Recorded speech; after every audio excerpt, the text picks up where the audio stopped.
And I think we're ready to go. So, thank you, Elizabeth, for showing up here and being willing to talk a little bit about Instagram for book authors, because I think, like me, most of them really don't know how to use Instagram. Period, probably. Other upload images, some things like that. But how do you build an audience, and then how do you promote specifically books? Yeah, so those are really, really great questions. And fortunately, they're actually sort of similar because I found that when people try to make a one size fits all strategy for anything on social media, it doesn't work. And authors often, at least in my experience, get a little bit overwhelmed because their stories, a lot of times, especially if they're fiction authors, are so individualized and so personal to them. They're like, well, none of this works for me. But the one size fits all doesn't work for anybody, so it's okay. um it's got a little bit more nuance. So as far as getting an audience, developing an audience, when we were speaking a little bit before we went live, you mentioned that you have a brand, and that is the essence of beginning to create an organic audience online. If you don't know what you write and what you stand for, you're going to have a very, very hard time translating that to anyone else. So typically, when I get started with people, I say, like, well, what is your book about? What is the crux of it? If you had to give it to me in 2 sentences, what? And then once people get there, now, okay, what are you about? What makes you? What brings your unique perspective into this? And then we can kind of start to craft a brand. And it doesn't have to be like, a lot of the times people focus in on color scheme and fonts and the super tangible elements of branding, and they matter. But if you skip that first part, they're not really going to help you that much. And so that's kind of the beginning of where you do an audience. And then of like building an audience is creating like a brand that people can actually latch on to, relate to, and care about. um, It seems to me that um, some of the people that seem to be the most successful are people that actually, create a real person on Instagram. They're not just I got a book to sell. I got a book to sell. They actually share pieces of their life and actually get people involved. Is that a good strategy? Yes. So the whole "this exists, please buy it" era of marketing is gone. That we don't want that anymore. Um, People want someone to connect to, and so I was speaking about this earlier actually, and the person I was talking to was like, okay, but I don't want to be that out there. That feels weird to me. Like, this is myself. This is my personal, like, and I don't want to. And that's fair. You don't have to put out more than you want to. You just need to put out enough to seem human. So one of my favorite things that I've seen in the writing community recently is authors, when they're working on their works in progress, they're sharing the pain points of working on a work in progress. So it's not like I'm having this horrible personal fight or emotional breakdown or whatever. It's, have you ever had a character that just won't cooperate? Um, so it's just you don't have to get that deep. You just need to admit that, like, it's a step away from perfection, is what people are kind of clinging to in a lot of ways. I um like that idea of a step away from perfection. I think too often people try to be too perfect online, and you don't become a real person that way. It sounds like you might be a book author. You seem to understand the pain of a book author. Is that true? oh, it's Are you working on one, it's or so close to true. It's so close to true. Yeah, I've been an avid reader since, like, words made words on the screen. Like, since I could read, I have read everything, and I've not as naturally extends from that. I started writing when I was pretty young too, and I'm hoping to get something actually published before I turn 26. I'm 24 now. That's an arbitrary number, but it's one I picked when I was a kid, so I'm hoping to still check that off. do you want to be published by a larger publisher or self-publish, or does it matter? If I got an like if a query, I'm not going to go and pitch. I guess that's what I should say. If I got someone that was interested in it and just so happened to work like that, which is like, never going to happen. But if something like that were to happen, then I would consider it. But I mean, you even see big names stepping away from traditional publishing at this point. Right. Like the thing is that social media marketing, not just Instagram, but social media marketing in its entirety has opened up the world for independently self-published authors to make just as big of a swing as traditionally published authors if you do it right, because you build your reputation online. You don't have to have somebody else say this person is good. You can be like, I'm good, here's proof. I think proof is good. What kind of book are you working on? Is it fiction or nonfiction or? It's fiction, and it's basically me through a dystopian sort of era, because I did grow up reading like the Divergent series and a little bit of Harry Potter and a little bit of the Hunger Games and all of that, but Okay. it's very much a critique of our education system, actually. So it's fiction, but it's like I'm What in high school. you can critique it? Yeah, just a little bit. I just have a couple comments. Well, actually, that can be, obviously, if you want to play off of Divergent or Hunger Games or something like that, that audience is still there. I think it's still a large audience. I Absolutely. mean, it's what, 5 years or so after the expiration date in some ways, but I think the audience is still there. Certainly, the audience for Harry Potter is still there, and I have so a Ravenclaw mug right here that I'm using to drink coffee. okay. So, have you started to build your audience for your critique, for your fiction? Oh, goodness. Sort of. So I haven't really made, I don't make it a big part of my personal brand that I'm a writer at this point. And part of Right. that is because I do so many other things and I don't want to muddle the clarity of my brand. Okay. So not only am I a social media strategist who focuses on creating basically Instagram plans for authors, but I'm an artist, Okay. and I'm a mental health and feminist advocate, Okay. and I'm writing a book. So it's like the book thing is so far out right now. I definitely believe that people need to be, if they're on social media and they're using that as their primary marketing platform, that they need to be building it before it's released. But I haven't even sent it to a developmental editor yet. So I'm kind of, you know what I mean? Like I will get there. I did create a Bookstagram account just for fun recently. Okay. And that's been really good. And that'll probably be where I launch that. Okay. That sounds great.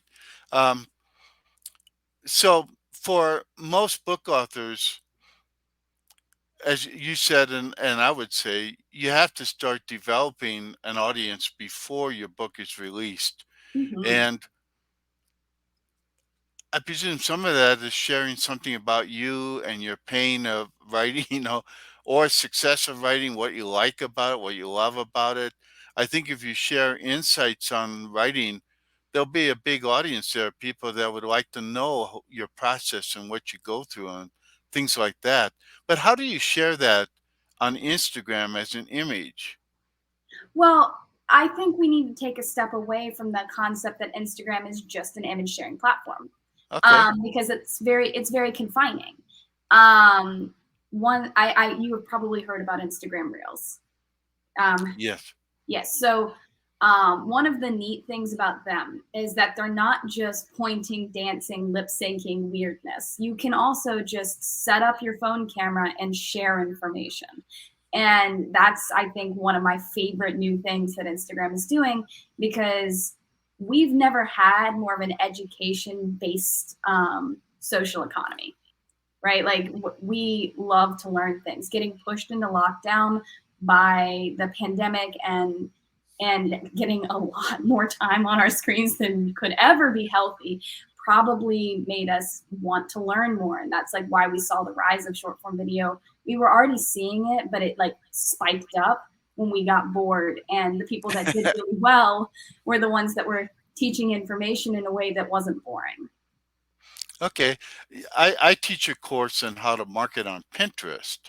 Oh, And I've always loved Pinterest because the people there want to learn.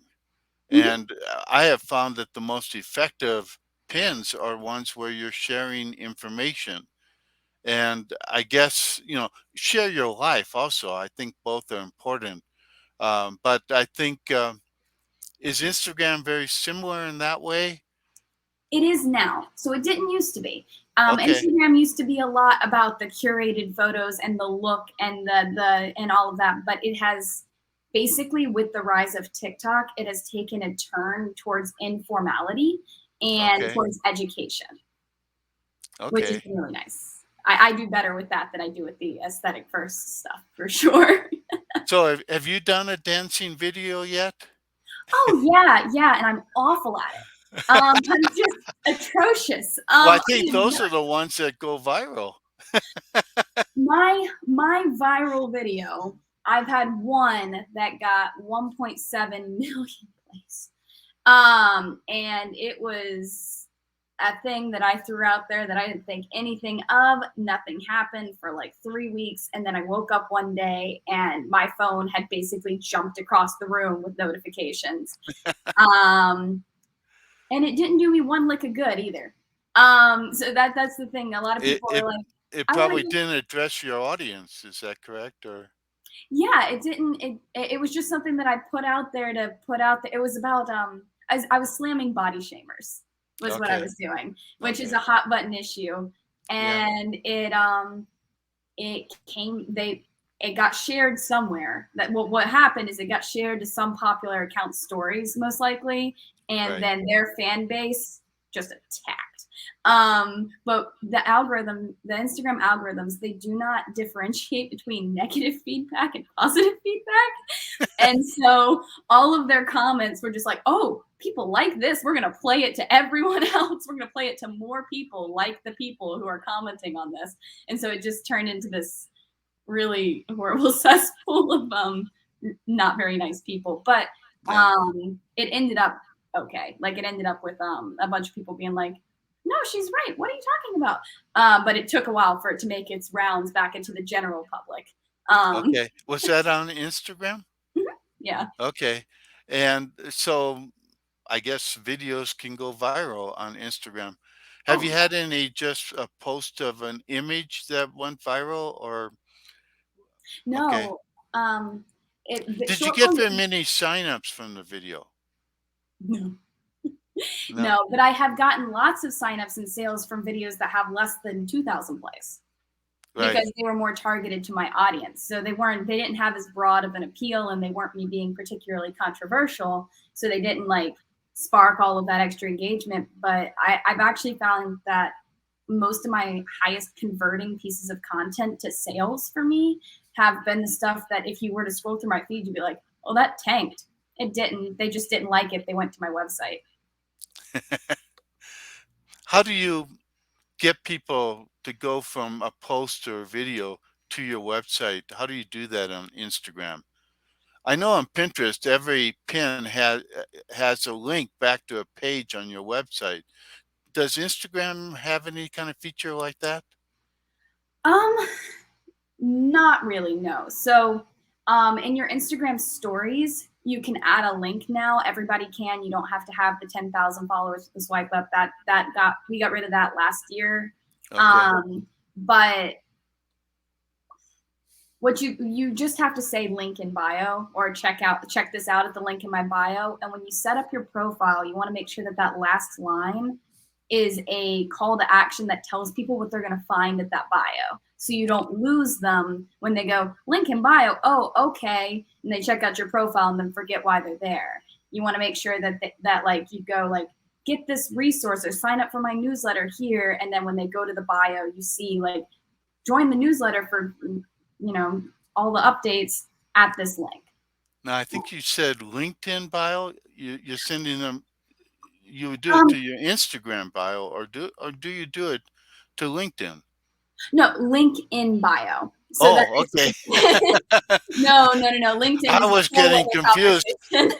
I didn't think Instagram would want to send anybody to LinkedIn. So No. okay, No. But the common phrase people use under their post is link in bio. okay, Yeah. okay. I figured that that's sort of what you had to do. It's a little bit harder than to you're sending people to a generic page because you don't have multiple um, places where you can send them. Like on Pinterest, every pin can go to a specific page. So So you can really target people a little bit more. Maybe is that true or not? so yes, it's true, but there is a workaround. All right, So that's what I want. The secret. so when you have your link in your bio, you can open it up to a link tree. So you can have multiple different links. So instead of it just being like you can go to my website or you can buy my book, you can have Okay. buy my book, join my newsletter, go to my website, and they're all buttons. The trick is to use action words so that people don't just like stare at a bunch of options. They know which action they're trying to take. Okay. And Yeah. that's easy to set up. I haven't done that yet So since I link just rejoined Instagram. So Linktree is a free one that's super easy to use. There are a couple other options depending on how decorative and branded you want to be with everything. I use a very basic Linktree at this point. Again, aesthetics is not really my calling card, so I don't worry Now, about that. is that outside of Instagram or Yeah.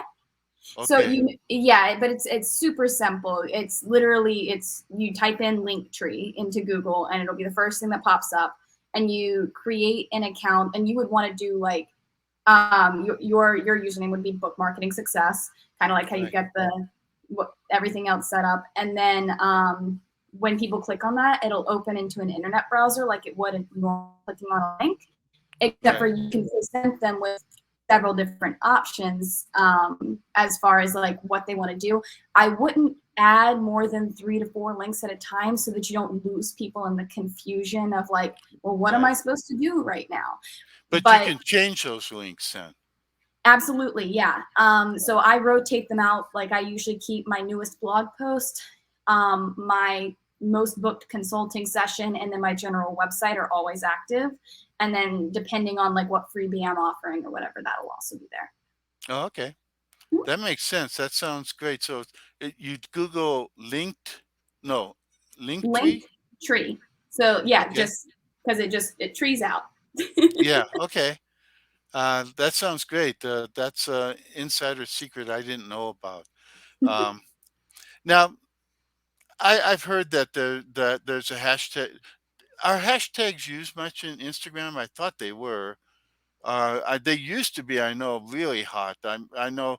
I would see Instagram posts with like 30 or 40 hashtags, and I'm going. I think that's too much.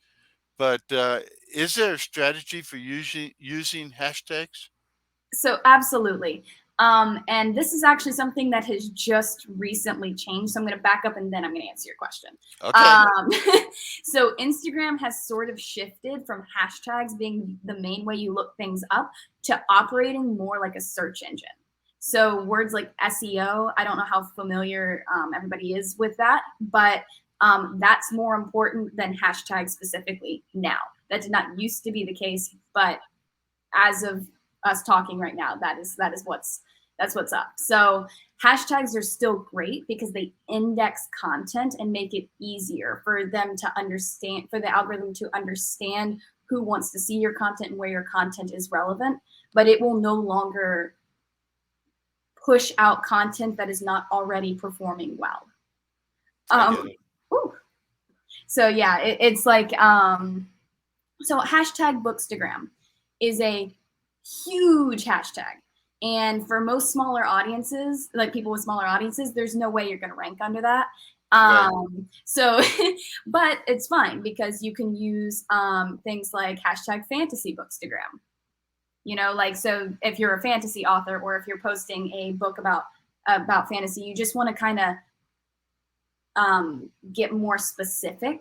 because the more specific you are, the more likely it is that your content will be placed in front of people who are searching for you and who actually want to see your stuff. Because it's not Okay, just fun. so something like romance bookstagram or business bookstagram or Yeah, some things like that. But then what you said that the new thing is that they're actually looking for keywords.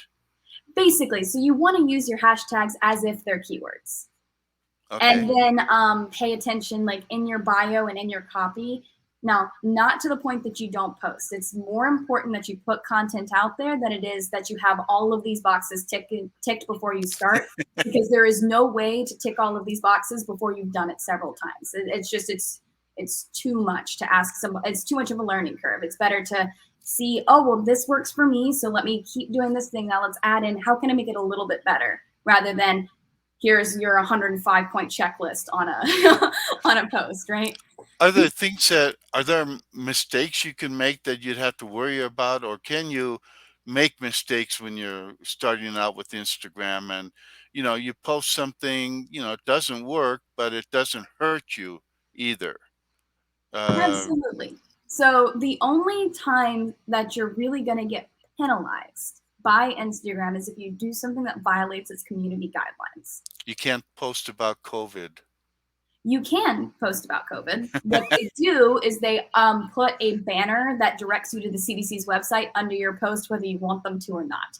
Yeah, So they've kind of worked around that one just a little bit. Like if you even mentioned like what I said earlier, and I was like, COVID made us like all kind of like bury into our phones and self-reflect and like all of that.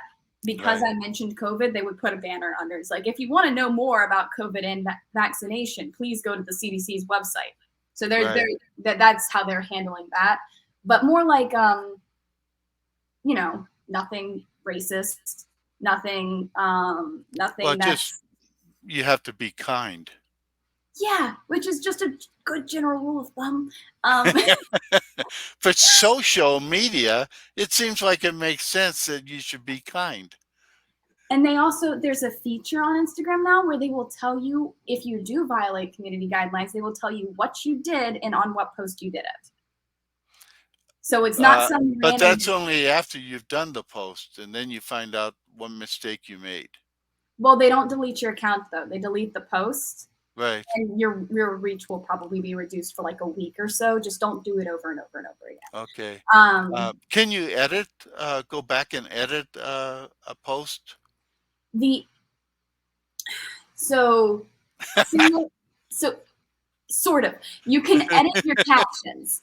You can edit the captions of your posts, but you can't edit the visual, Right. unless you're talking about carousels, which is the multi-photo Right. post. You can remove some of those slides. Do the multi-photo posts work at all? Are they useful to do? Absolutely. So one unique characteristic of the multi-photo post is that if your audience does not, if your viewer does not interact with it the first time it goes through your feed, through their feed, the second time it goes through their feed, it'll show the second slide of that post. So they think they're seeing new content, and it increases Okay. the likelihood that they'll engage. Okay. Mhm. So that they would end up seeing multiple images from that carousel. Mhm. Now, does a static image work better than video, or is video hotter? I mean, at one point, Pinterest was focusing on video and highlighting it, but now they seem to be going back to the static image kind of thing. It, is there something on Instagram like that in terms of what works best, or it may So depend on your audience?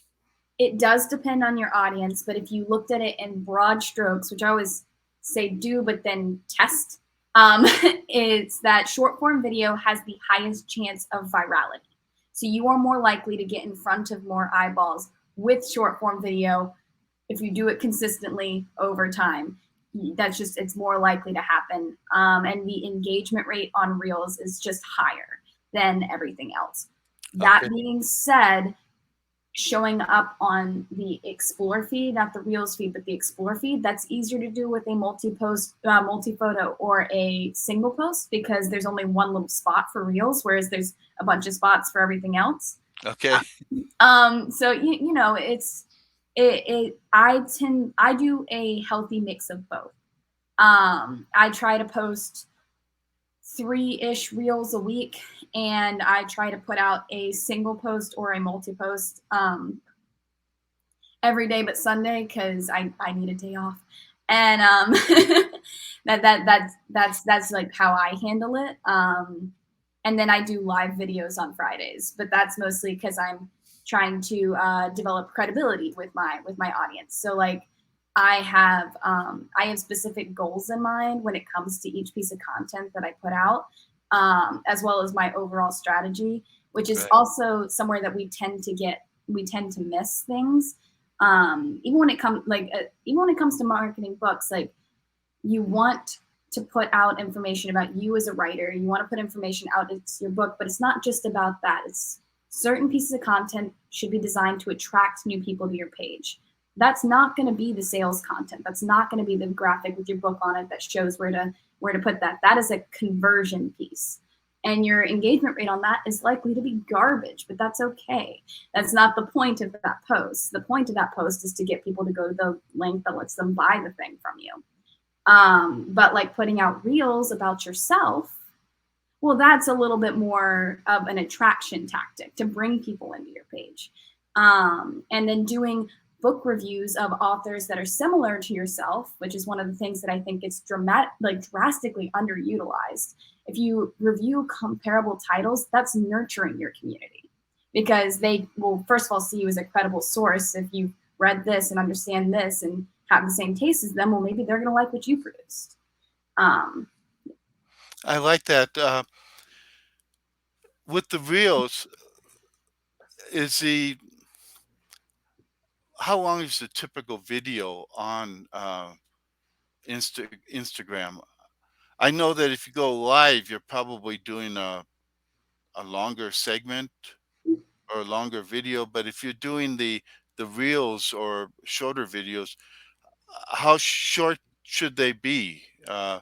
Is there a limit, like 10 seconds is too short? Uh, 5 minutes is too long? Anything like that? so Instagram Reels will not let you shoot a video that's longer than a minute. Okay. So a minute is your limit. Um, I say go as short as you can, while being basically only make a video as long as it absolutely has to be. Because what we have the attention span of goldfish or something like that, right? So we want to make sure that people don't get distracted. And typically, like you don't want to do it the way that you like talk to people. It's like you state a headline, because I don't walk up to people and go 3 tips you should know about Instagram. Cut a bunch of tips about Instagram, but that is how I shoot reels. Because people want to know what you're going to talk about before you start talking, so that they can decide whether or not they're interested. Okay, so the first image in your reel is the headline sort of, and then you start talking? Yeah, and you tend to want to keep things to like really simple and short and actionable. So like if you were going to Right. share writing tips, you would go, a writing tip that I wish I knew before I got started. And then you would share the writing tip, and then you would say like follow for more or something like that. And then the next time you wanted to shoot a video, you'd go, a writing tip I wish I knew before I got started, part 2. And then you go, it Okay. really is that like straightforward. And then the live videos, that's sort of like Facebook Live or It's similar, yeah. Instagram lives are a lot more informal than Facebook lives okay. in general. All right. Yeah. And that can be, well, you probably still don't want to go too long. So Uh, the trick with lives is you want to go long enough for your audience to join you. okay. um, but you don't want to go so long that nobody ever watches the replay. Right. So typically the way that I structure mine is I will bring on a guest, because when you bring on a guest, it brings their audience to. Um, and then I will do my live, and I shoot for 30 to 45 minutes. An Okay. hour is the cap. You can't, like, it will shut you down in an hour. I think that's different for verified accounts, but I'm not really sure. Okay. But it shuts you down in an hour. But typically, like, I will put all of the most action packed, like, stuff that I need you to hear in order to believe that I am a credible source at the front part.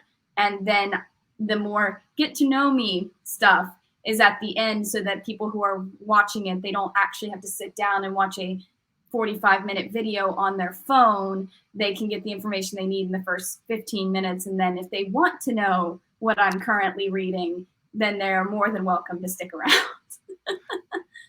That's part of what you share in a live is what are you currently reading? Like I talk to my guests, and so typically speaking, one of my guests has been a fantasy author, and one of the things that I needed to do for her, because she didn't get around to it, was reading comparable titles, so we actually know how to market the book. Because if you don't know what your book's like, then it's really hard to tell readers why they should like it. Um, and so I basically read, oh my, I've read like 6 or 7 like full fantasy books this year already, which is a lot of reading. But yeah, we'll talk about them, like the elements that I think are similar to her storyline. So it kind of serves as a dual promotion sort of thing, obviously. But also, I like talking about my books, and nobody else in my life has read them. So Okay. So how would people reach out to you? How would they find you? I like your wildflower social media. That's just because I like wildflowers. I like any kind of flower. Uh, but where would they reach out to you? So you can find me at Wildflower Social on all social media platforms. Just take away the E. So that's Wildflower Social. Or you can just You email said me. take away the E? Yeah, the E is the one with the handle with the E was already taken by somebody who doesn't post, but you can't really do anything about that. So Okay, I mean, you can, but it's not worth it because half the time it doesn't work. Um, right. or you can email me at Liz at wildflowersocialmedia.com. Okay, great. And is there any final points you want to leave people with, or some tip or something about using Instagram or social media that would make a difference, Yeah. So other than be kind? other than be kind, which is really important, it is kind of an extension of what I'm about to say. It's that you can't approach social media wholly self-interested and expect to get results. You need to be willing to give a little bit. Now, not miles, not, but like, have an interest in your fans, have an interest in your community, because that can really be felt. And it's a lot more fun if you let yourself enjoy it. So that would be my thing. And figure out. I think that the biggest thing that I see authors miss is they forget to ask themselves why they wrote the book in the first place. And I think that that's something that readers and other authors would just enjoy to know. That's interesting. There's one thing I uh, back a number of years ago when your main publicity was like TV interviews or radio interviews. The one thing, one question everybody seemed to ask is, why did you write the book? Which I thought was the worst question you could ask, but apparently, in some ways, it's a good question to answer, at least in your social media. Mm-hmm. It's a weird one when you're trying to like do an interview or fill out a website or something like that. But when you're on social, when you're making social content, it's it's one of those places that people can connect to. Right. Um, so it's just, the more places that you give people to grab onto and see you as another person instead of somebody trying to sell them something, more likely you are to make a sale. So Does it work to hold up a cute dog when you're on Instagram? absolutely. Really? I mean, yeah, I'm not going to sit here and say you're going to hit the bestsellers list by doing that, but people love pets. Yeah. And if you can relate it back to yourself, it's fine. Never post something just because you feel like you have to post it. But if you can relate it back to your messaging in some way, shape, form, like my dog is in half my content. I'm actually surprised he hasn't started barking and made an appearance here. Um, but that's just because like part of my whole shtick is that I am a book reading dog mama who drinks way too much coffee. Okay. I get that, and that's that's a nice sort of connection because I think too the things that I've seen on Pinterest is I love coffee, Mhm. pins. There's a lot of those, a lot of them with Snoopy in them. Apparently Snoopy likes coffee, and then dogs. My most popular video on Pinterest was a man exercising with his dog, and it got like 3 million views. It was amazing. But totally unrelated to most of what I do, except that I have a core group on Pinterest of people that like fitness because back when I first started off, I did a fitness pin that went viral. It got like 2 million repins. And, so I built up an audience of fitness people. And so I'm trying to figure out the book I should write for that audience. Because it's not my audience. My audience is authors who want to sell more books. And Well, do have you you look? asked them? What's that? Have you asked your fitness audience what book they would like? I haven't yet, and maybe I should. Um, That's one of my favorite things that social media lets us do now is it lets us just go, "Hey, what do you want from me?" and that's a good question to ask, I guess, Yeah. as a Yeah, way but of we use interacting. Now, who is your typical client? I mean, we talked. Apparently, you have worked with some authors. Do you work with businesses? Do you work with? so although I am not new to my field, I am new to being a business owner, which means my client base is a little bit scattered at the moment. I work with businesses and nonprofits, but my favorite and most reoccurring clients are authors. Okay. I've worked on a continual basis for over a year with a nonprofit author in the health, nonfiction author, sorry, in the health space and then again with a fiction author who does epic fantasy. So those have been my two favorite, and it's been completely different approaches too, which has been really really fun. Right. But yeah, that Okay. And so again, how do people reach out to you? probably the best way to get me is to email me at liz@wildflowersocialmedia.com. And they can find out more about you at wildflowersocialmedia.com. Absolutely. Okay, that's great. Thanks a lot, Liz. This has been fantastic. I've learned a lot. So Yeah, I hope that my audience learns a lot too. And I think I'm going to have to do some lives and a few more reels. Uh, absolutely. have you ever done a Virginia reel? A Virginia reel? Yeah, that's a dance. Oh no, I no, have I no wasn't idea. kidding when I I've said I just can't heard the name, so I have no idea what it is, but it sounds great. I wasn't kidding when I said I can't dance. That is not a.